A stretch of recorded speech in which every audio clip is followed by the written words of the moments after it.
புத்தாண்டையொட்டி தமிழகம் முழுவதும் உள்ள முக்கிய கோவில்களில் சிறப்பு வழிபாடுகள் நடைபெற்றன. பக்தர்கள் நீண்ட வரிசையில் நின்று சுவாமி தரிசனம் செய்தனர். சென்னை வடபழனி முருகன் கோவிலில் புத்தாண்டையொட்டி சிறப்பு வழிபாடு நடைபெற்றது. சுவாமிக்கு பல்வேறு நறுமண பொருட்களை கொண்டு சிறப்பு அபிஷேகம் செய்யப்பட்டன. இதில் ஆயிரக்கணக்கான பக்தர்கள் சுவாமி தரிசனம் செய்தனர். திருச்செந்தூர் முருகன் கோவிலில் சிறப்பு வழிபாடு நடத்தப்பட்டது. அதிகாலை கோவில் நடை திறக்கப்பட்டு சுவாமி விஸ்வரூப தரிசனத்தில் காட்சியளித்தார். அதனைத் தொடர்ந்து உதய மார்த்தாண்ட அபிஷேகம் நடைபெற்றது. இதில் தமிழகம் முழுவதிலுமிருந்து வந்திருந்த ஆயிரக்கணக்கான பக்தர்கள் புனித நீராடியும் அங்க பிரதட்சணம் செய்தும் சுவாமியை வழிபட்டனர்.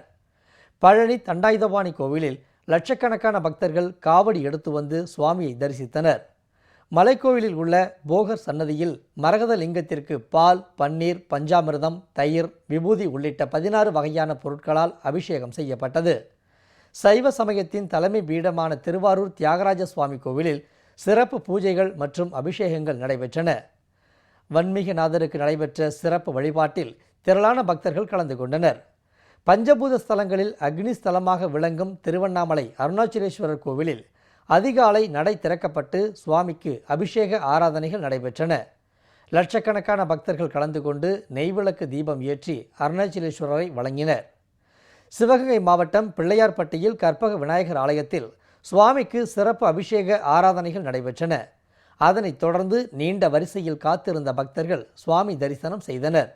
பின்னர் அன்னதானம் வழங்கப்பட்டன. ராமேஸ்வரம் ராமநாத சுவாமி கோவிலில் ஆயிரக்கணக்கான பக்தர்கள் அக்னி தீர்த்த கடலிலும் கோயிலுக்குள் அமைந்துள்ள புனித தீர்த்தங்களிலும் நீராடி சுவாமியையும் அம்பாளையும் தரிசித்தனர். புதுக்கோட்டை மாவட்டத்தில் உள்ள ஸ்ரீ முத்துமாரியம்மன் கோவில், பிரகதாம்பாள் கோவில், புவனேஸ்வரி கோவில், பொன்னமராவதி சிவன் கோவில் உள்ளிட்ட பல்வேறு ஆலயங்களில் சிறப்பு அபிஷேக ஆராதனைகள் நடைபெற்றன. நாகை மாவட்டம் வேதாரண்யேஸ்வரர் கோவில், காசி விஸ்வநாதர் கோவில், தோப்புத்துறை வரதராஜ பெருமாள் கோவில் உள்ளிட்ட பல்வேறு கோவிலில் சிறப்பு வழிபாடுகள் நடைபெற்றன. ஏராளமான பெண்கள் கலந்து கொண்டு சுவாமியை தரிசித்தனர். திருவேற்காடு கருமாரியம்மன் கோவிலில் அம்மனுக்கு சிறப்பு அபிஷேக ஆராதனைகள் நடைபெற்றன. திரளான பக்தர்கள் நீண்ட வரிசையில் நின்று அம்மனை வழிபட்டனர். இதேபோல் சின்னம்பேடு பாலசுப்பிரமணியர் திருக்கோவிலில் சிறப்பு வழிபாடுகள் நடைபெற்றன. மதுரை சோழவந்தான் பகுதியில் உள்ள ஜனகை மாரியம்மன் கோவிலில் சிறப்பு அபிஷேக ஆராதனைகள் நடத்தப்பட்டு சிறப்பு வழிபாடு மேற்கொள்ளப்பட்டன.